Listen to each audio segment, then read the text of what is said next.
In this section, we're going to start talking about an application that we're going to build to get a better idea of the differences between functional components and class-based components. With the application we're going to make, we're also going to learn a little bit about state and lifecycle events along the way.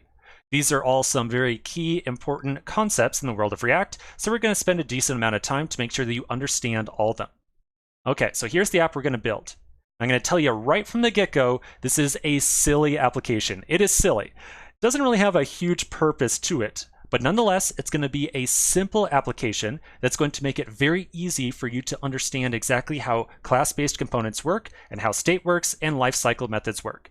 Don't worry, we're going to put together some much more interesting applications as the course goes on, but for right now, I just want to focus on learning some of these key topics. All right, so what are we building? Well, it's going to be an application that is going to detect what season the user is currently experiencing outside, like in the real world. So we're going to say that if the user is located in the northern hemisphere, that means we have to actually detect our user's physical location when they visit our application. So if they're in the northern hemisphere and it's between October and March, then it's probably going to be winter. So I want to print on the screen something like "Burr is chilly" and show some snowflake icons.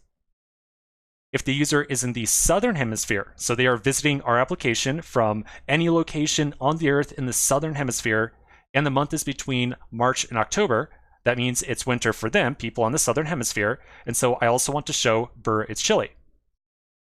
And then for the obvious reverse cases over here, so the case in which a user is in the northern hemisphere and it's between March and October, I want to print up something that seems to indicate that it is currently summertime and maybe it's time to hit the beach or something like that.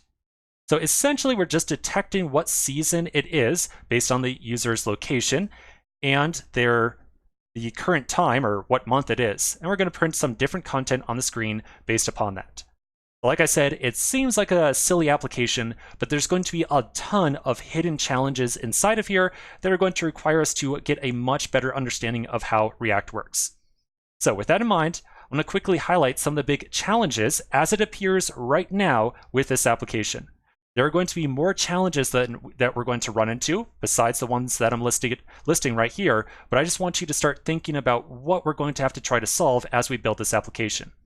So first challenge that we're going to run into, and this one's probably the most obvious one, we need to get the user's physical location.